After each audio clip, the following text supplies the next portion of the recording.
35 vjet Partia Republikane. Para pak kohësh ju organizuat edhe apo kremtuat edhe këtë 35 vjetor. Është partia e dytë më e madhe e opozitës, e themeluar fill pas Partisë Demokratike. Çfarë ka ndryshuar në këto 35 vite? Ka ndryshuar politika përgjithsisht. Ka qenë më qytetare, më parimore, është bërë më banale dhe më jo etike, do thosha, e tjera. Është bërë politik për politik sa politik për qytetarët. Sabri Godua thoshte, edhe kam përmendën 35 vjetor, që në qoftë se një qeveri nuk ka kohë dëgjoj popullin e vet, ajo padyshim që bën gabime në mënyrë të vazhdueshme. Aq më tepër dhe opozita duhet përpiqet të dëgjojë, të ketë vëndjen dhe veshët më të hapur se kush janë nevojat. Nuk është diskutosh brenda për brenda, është të rrisësh kontaktin, të kuptosh dhe jo vetëm të flasësh, por dhe të përpiqesh të dëgjosh e të reagosh në interesat që ka shoqëria shqiptare. Nuk them se kjo nuk po ndodh, por ajo që duhet parë është në mënyrë të padiskutueshme, që opozita të ketë një pozicion të qartë, politik të vetin, parimor të vetin, të cilin duhet ta mbrojë me forcë.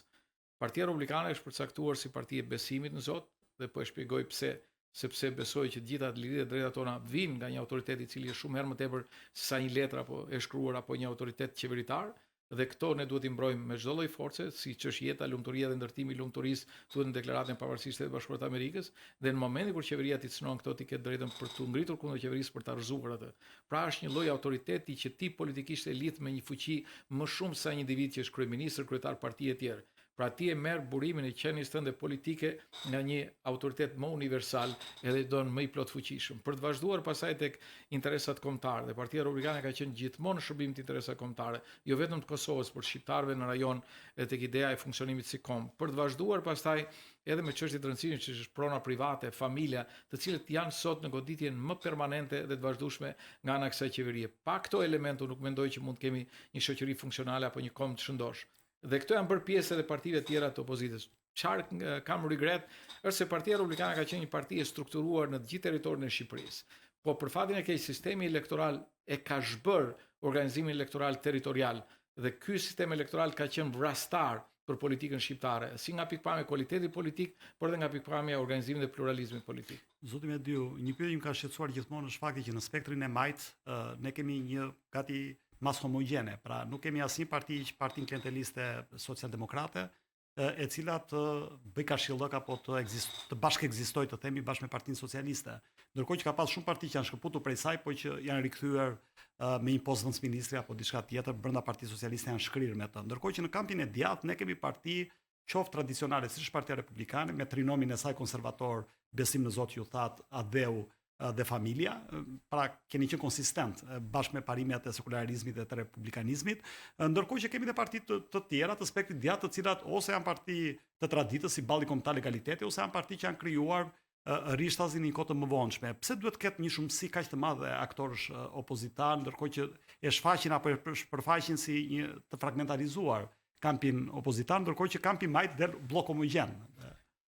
Ka një shprehje në Amerikë, thonë too many chiefs, no, nuk po e shtoj, por kjo është, do të thënë, për fatin e keq. Më falni, va vi këtë pyetje se u keni ngritur, mos gaboj, dhe idenë e federatës së djathtë kohë më parë. Edhe unë besoj që çdo gjë që ndodh në opozitë në një mënyrë apo një tjetër është stimuluar nga pushteti i sotëm, me të gjithë mekanizmat e mundshme. Nuk ka ndodhur në historinë politike shqiptare që të ketë një njerëz si Edi Rama qëllim kryesor shkatërimi i opozitarizmit, krijimi i klientelizmit dhe brenda opozitës, dhe kjo duket qartë edhe në veprime që ai bën, emrim me etj. Ai do të krijojë përshtypjen që çdo gjë varet vetëm prej tij. Edhe ai mund të kontrollojë dhe shkatërrojë opozitën në të gjithë elementet e vet. E bëri këtë me Partinë Demokratike, përpiqet të influencojë nëpërmjet medias edhe qasjen politike të shumë partive politike në Shqipëri. Unë jam e bindje që ne nuk mund të prishim kala për të ndërtuar kasolle. Dhe këto kasolle nuk mund t'i blejnë askujt, mund t'i blejnë momentalisht një individi të caktuar për të që unë jam. Por këta individ, nëse kanë vlerë, mund të funksionojnë shumë më mirë brenda një, po them, federate opozitare. Dhe gjithë ideja e federatës opozitare nuk ishte për t'i dhënë leadership një partie, po për t'i dhënë një grupi njerëzish të cilët ishin më të pavarur për ta organizuar në qëllime të përbashkëta opozitën shqiptare. Dhe unë kam bindjen që forumi për dialog që është ndërtuar dhe dua t'i Ka një përpjekje tani t'i vlerësoj, është një përpjekje jashtëzakonisht pozitive që tek kalon interesin e vogël të partive politike se kush është kush dhe pse duhet të jemë njëra apo duhet të jemë tjetër. Sa janë gjasat që partit parlamentare, kujtoj këtu partinë e Agronshejt, Mundësia, apo partinë e Adriatic Lapajt, që në fund ditës janë parti opozitare parlamentare, se dhe kjo vlen teksohet, ti bashkangjiten ftesës së forumit për dialog politik dhe të jenë bashkë në një kamp të përbashkët. Unë po e shtroj në formën e pyetjes. Se dim që lëvizja bashkë shprehur. Ka interes Agronshej apo edhe Lapaj që do të thënë të kenë mandate në kuvend aq sa vota japin qytetarë shqiptar?